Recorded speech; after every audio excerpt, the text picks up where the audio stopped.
अध्यात्म विज्ञान कोई धर्म या संप्रदाय नहीं है, ये स्पिरिचुअल साइंस है जो कुदरत के कानून पर आधारित है। ये विज्ञान पूरे ब्रह्मांड के सभी रहस्यों को उजागर करता है और जीवन के सभी पहलुओं को समझने के लिए एक नई दृष्टि देता है। इसी को आर्ट ऑफ विजन कहते हैं, दुनिया को देखने की एक नई दृष्टि, जो अध्यात्म विज्ञानी परम पूज्य स्वामी श्री कमलेशानंद जी के निर्देशन में सनातन सत्य का अनुसंधान कर हमारे जीवन को प्रकाशित करे। जय सच्चिदानंद।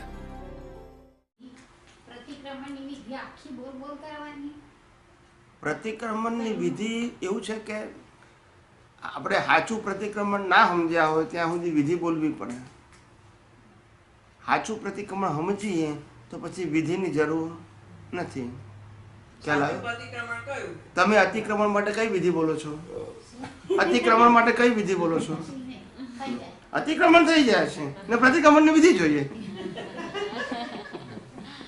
નહીં, કોન્સેપ્ટ સમજો. હું એમ કહેવા માંગુ છું, હું લાઇટ વાતને એટલા માટે કહું, તમે સિદ્ધાંત સમજો કે કેમ આપણી ક્યાં ભૂલ છે એવું તમને ખબર પડશે. જો અતિક્રમણ એની મેતે થઈ જાય છે કારણ કે અજ્ઞાન છે, તો પ્રતિક્રમણ મેતે થઈ જવું જોઈએ કારણ કે જ્ઞાન છે. તો પ્રશ્ન જ્ઞાન અને અજ્ઞાનનો છે, ક્રિયાનો નથી. આટલું તો આપણને સમજાવવું જોઈએ. અજ્ઞાનને કારણે કર્મ બંધાય છે અને જ્ઞાનને કારણે કર્મ ઉકલી જાય છે. તો પ્રશ્ન જ્ઞાન અજ્ઞાનનો છે, ક્રિયાનો નથી.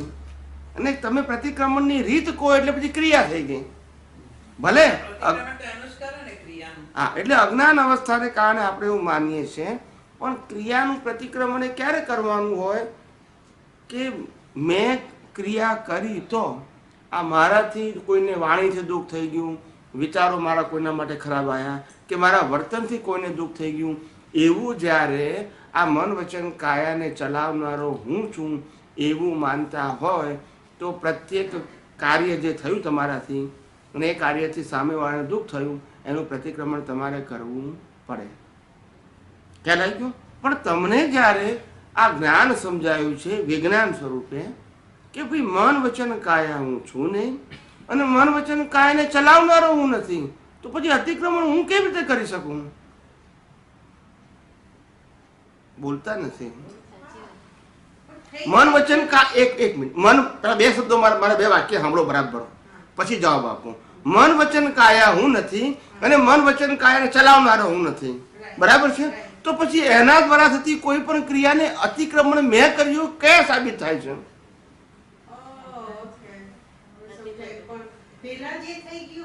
પણ એ તો ફરજિયાત છે ને. એમ પૂછું છું, તમે કોઈને ગુસ્સો કરો છો એ તમારી સત્તામાં નથી એટલે તો એને રિઝલ્ટ કહેવાય છે. રિઝલ્ટનો મતલબ શું? તમારી પાસે સ્વતંત્રતા નથી, ફરજિયાત થવાનું છે. તમે કોઈને પ્રેમ કરો છો તે ફરજિયાત છે ને ગુસ્સો કરો તે ફરજિયાત છે. એકબીજાના કર્મના હિસાબો, અને માટે એનું નામ આપ્યું કુદરતી રચના. એટલે કુદરતી રચનામાં તમે કરો છો એ સબ્જેક્ટ નથી આવતો. હા, તમે ગુનેગાર નથી. હવે છતાંય તમારા મન વચન કાયાથી કોઈને દુઃખ અપાઈ જાય તો આપણું પ્રતિક્રમણ કેવું હોવું જોઈએ? કારણ કે આપણે સંપૂર્ણ છૂટા રહી શકતા નથી. તો એટલે એનાથી નીચેની સ્ટેજનું પ્રતિક્રમણ કેવું હોવું જોઈએ કે આ મન વચન કાયા જેવા મને વિચારો આવે છે, વાણી બોલાય છે, વર્તન થાય છે, એ મન વચન કાયા એ બીજાને દુઃખરૂપ છે, વિચાર રૂપે, વાણી રૂપે કે વર્તન રૂપે. તો આપણો પુરુષાર્થ શું હોવો જોઈએ કે ભાઈ આવી પ્રકૃતિ મારી ન હોવી ઘટે, કારણ કે આ પ્રકૃતિ એ મોક્ષ માર્ગ માટે લાયક અને સહાયક નથી. આ પ્રતિક્રમણ. મગનભાઈ સાથે શું થયું, છગનભાઈ સાથે શું થયું ને કેટલી વાર થયું એ બધું જોવાની જરૂર નથી. એ અજ્ઞાનના પ્રતિક્રમણ છે. હું કરું છું એના માટે આ પ્રતિક્રમણ છે. જેને આત્માની દેહ છૂટો છે એવું સમજાયું છે એના માટે હું કરું છું એના પ્રતિક્રમણ ના હોય. એટલે સમજવાની જરૂર છે. મહેનત કરીએ પણ ફળ ના મળે કારણ કે ખબર નથી ને.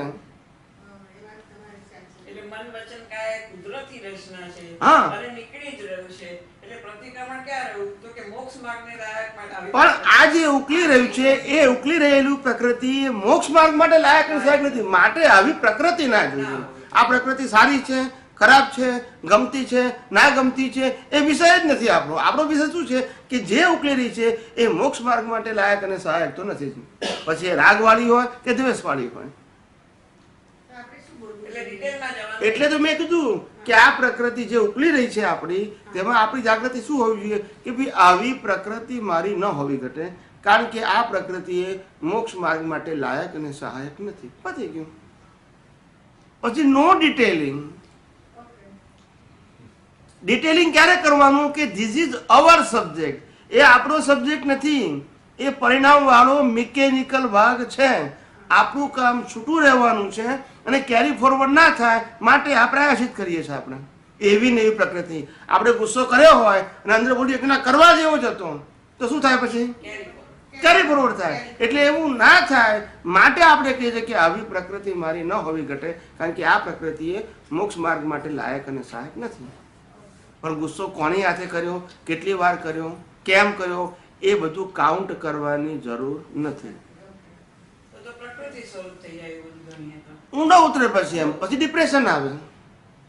શું આવે? તમે એક ભૂલના પ્રતિક્રમણ કેટલી વાર કરો છો? એપ્રોક્સિમેટ સાચે કે જેટલી વખત દેખાય એટલી વાર કરો છો? ભૂલ થઈ ગયો 5 વર્ષ પહેલા, 10 વર્ષ પહેલા થઈ ગઈ હોય, પણ જયારે આંખો બંધ કરીને બેસે એટલે બાજુનું પ્રતિક્રમણ કરે. સાચું ખોટું? તમે કેટલી વખત કહો? બીજાની વાત જવા દો ને આપણે. તમે આંખો બંધ કરીને બેસો કે મારે પ્રતિક્રમણ કરવું છે, વળી પાછી આપણી ભૂલ દેખાય. ભલે પહેલા કરી, 5 વર્ષ પહેલા કર્યો, 10 વર્ષ પહેલા કર્યો કે 25 વર્ષ પહેલા કર્યો, પણ આજે દેખાય પાછું પ્રતિક્રમણ. પાછું અઠવાડિયે ફેરથી કર્યું, પાછું દેખાયું, પાછું પ્રતિક્રમણ. એવું કરો છો? મને બહુ ભૂલો દેખાતી નથી, શાંત થઈ જવાય છે. પણ જ્યારે મને પાછલું કોઈ યાદ આવી જાય ને ત્યારે હું એમ કહું છું કે દાદા ભગવાને ચરણ વિધિમાં જે આપ્યું છે ને તે રીતે કરીને તે ભાઈનું નામ લઈને હું ક્ષમા માંગી લઉં. સ્મિતાબેનના મન વચન કાયા ભાવ કર્મ. એ રીતે હું પ્રતિક્રમણ કરું છું. ના, તમે પ્રતિક્રમણ કઈ રીતે કરો છો એ મારો પ્રશ્ન નથી. તમે પ્રતિક્રમણ પાછલી ભૂલોના કેટલી વાર કરો છો? That is my question to you. જેટલી વાર મને મગજમાં આવે ને યાદ આવે કે આ ભૂલ થઈ તેટલી વાર કરો. એટલા માટે હું તમને કહું છું કે તમે પોતે વહુ છો અને તમારા ઘરમાં સાસુ છે અને તમે કોઈ મહેમાન આવ્યા છે અને ચા નાસ્તો લઈને ટ્રેમાં જાઓ છો અને તમારો પગની ઠોકર ભરાઈ વાગી અને બધું પડી ગયું, ઢોળાઈ ગયું.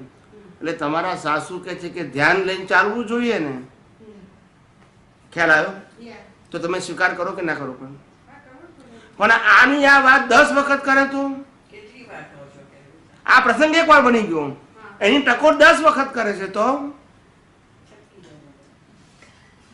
બોલો ને. હું એક્ઝામ્પલ આપું છું, કહું છું. તમે ભૂલ એક વાર કરી નાખી પણ તમને ટકોર 10 વખત કરે છે.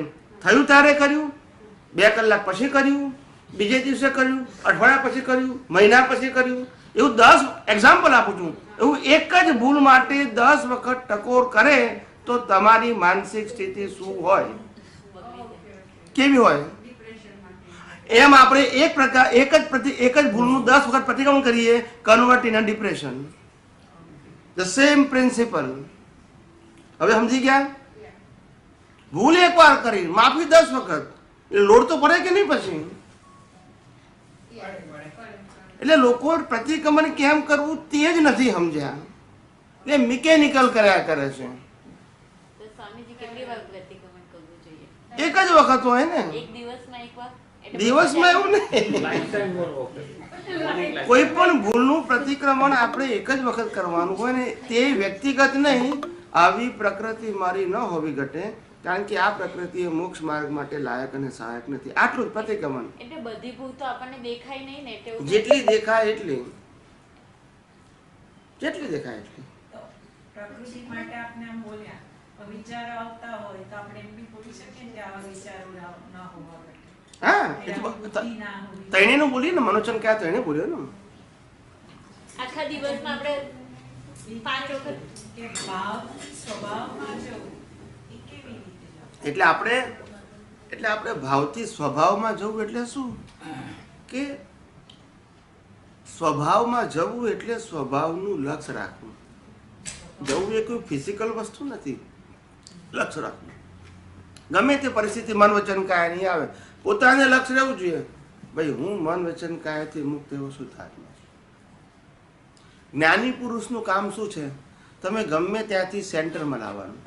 પેલો કે દાદા મેં બહુ ચોરી કરી છે, કશો વાની બોલ કે હું શુદ્ધાત્મા છું અને ચોરી આ ફાઇલ નંબર 1 કરી છે. પેલો કે દાદા મેં જૂઠું બહુ બોલ્યો છું, કશો વાંધો નહીં, જો જૂઠું ફાઇલ નંબર 1 બોલ્યું, બોલ હું શુદ્ધાત્મા છું. પેલો કે દાદા મારામારી બહુ કરી છે, તો કે મારામારી એ પ્રકૃતિએ કરી છે, હું પ્રકૃતિ મુક્ત એવો શુદ્ધાત્મા છું. જ્ઞાની પુરુષનું કામ સેન્ટરમાં લાવવાનું છે અને અજ્ઞાનીઓનું કામ સેન્ટરમાંથી બહાર લઈ જવાનું છે. બોલતા નથી. અજ્ઞાનીઓ બહાર લઈ જાય આપણને સેન્ટરમાંથી. હું શુદ્ધાત્મા છું તેવું નહીં, બોલ મેં આમ કર્યું છે, મેં આમ કર્યું છે, મેં આમ કર્યું છે, હવે હું નહીં કરું. એ બધું સેન્ટરમાંથી બહાર નીકળવાનું છે. એ કરતા પણ મજબૂત કરાવે છે. શું કરાવે છે? તો પછી એ સમજાય નહીં ને. આપણે આ તો હું તમને દ્રષ્ટિ આપું છું. આનાથી તો ઉલટું આપણું જ્ઞાનની જગ્યાએ અજ્ઞાન વધ્યું. પ્રકાર બદલાયો પણ અજ્ઞાન તો વધ્યું. પ્રકાર બદલાયો પણ અજ્ઞાન વધ્યું, ઉલટું ઘટ્યું નહીં. કરતા પણ વધ્યું પણ પેલા સબ્જેક્ટમાંથી આ સબ્જેક્ટમાં આવ્યું. પેલા આપણે આરતી કરતા હતા, બીજું ત્રીજું ધાર્મિક પ્રવૃત્તિ કરતા હતા, એમાં આપણે કરતા પણ હતું. હવે આમાં કરતા પણ આવી ગયું. પણ કરતા પણ તો રહ્યું જ ને. કરતા પણ છૂટવું જોઈએ. ખ્યાલ આવ્યો? જેમ છે તેમ સમજો તો મુક્તિનો માર્ગ સહેલો છે, ના સમજો તો બહુ અઘરો છે. જ્યાં કંઈ પણ કરવાપણું છે ત્યાં સંસાર છે, ને જ્યાં કંઈ સમજવાનું અને જાણવાનું છે, જ્યાં કંઈ યથાર્થ સમજવાનું, યથાર્થ જાણવાનું છે, તે મુક્તિનો માર્ગ છે. જ્યાં કંઈ કરવાપણું છે તે સંસાર માર્ગ છે. પછી એ પાપ રૂપે હોય કે પુણ્ય રૂપે હોય, પણ સંસાર છે.